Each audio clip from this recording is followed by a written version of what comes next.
16 दिनों का उजाला। 16 दिन के बच्चे की बलि।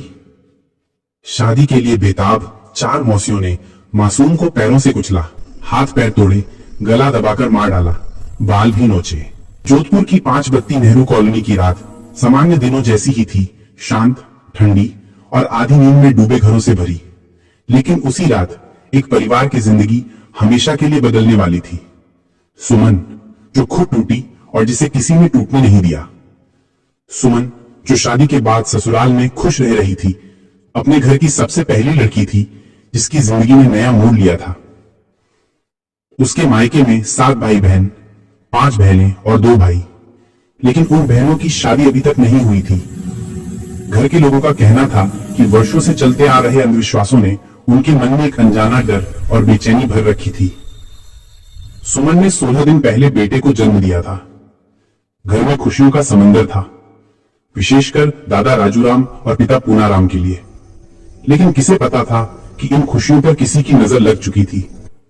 तड़के 3:30 बजे वो फोन जिसने सब बदल दिया। उस रात पूनाराम गहरी नींद में थे, तभी उनका फोन जोर से बज उठा। स्क्रीन पर सुमन का नाम चमक रहा था। हेलो सुमन, सब ठीक है ना? दूसरे छोर से टूटी हुई आवाज आई। पापा, मेरे बच्चे को, मेरे बच्चे को। और फिर फोन पर सिर्फ सिसकियां। पूनाराम के पैरों तले मानो जमीन खिसक गई। वो बिना समय गवाए भागे और ससुराल की पूरी गली चीख पुकार से गूंज उठी थी। घर के अंदर कोहराम मचा हुआ था। 4 औरतें, सुमन की मौसियां, हवाओं में बसी धूल और टूटे बर्तनों के बीच खड़ी थी। कोई घबराई हुई थी, कोई कांप रही थी, तो कोई चुपचाप बैठी थी। कमरे में एक कोने में पीला हल्दी का रंग फैल गया था।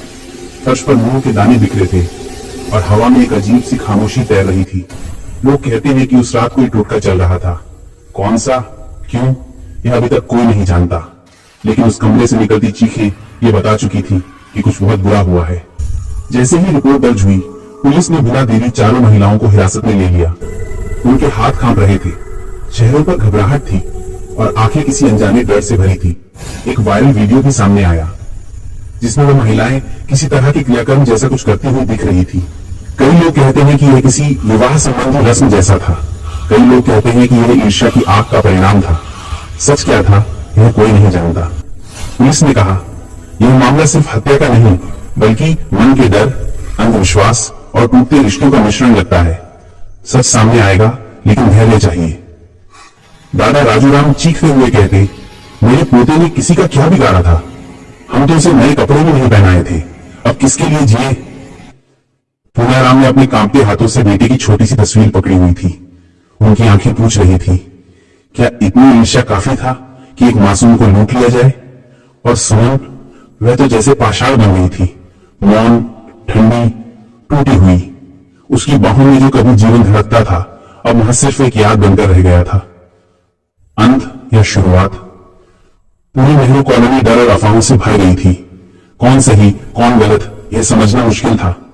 कहानी में ईर्ष्या थी, टूटा विश्वास था, अंधविश्वास की परछाइयां थी और एक मासूम के जाने का गहरा घाव। पुलिस की जांच जारी है। सच कब सामने आएगा यह कोई नहीं जानता। लेकिन एक बात पूरे मोहल्ले ने सीख ली, अंधविश्वास कभी किसी का भला नहीं करता और ईर्ष्या इंसान को इंसान नहीं रहने देती। और उस रात से जानी जाने लगी है कहानी 16 दिनों का उजाला, जो एक मासूम के आने के साथ फैला था और जाते जाते पूरे शहर से विश्वास का उजाला भी साथ ले गया।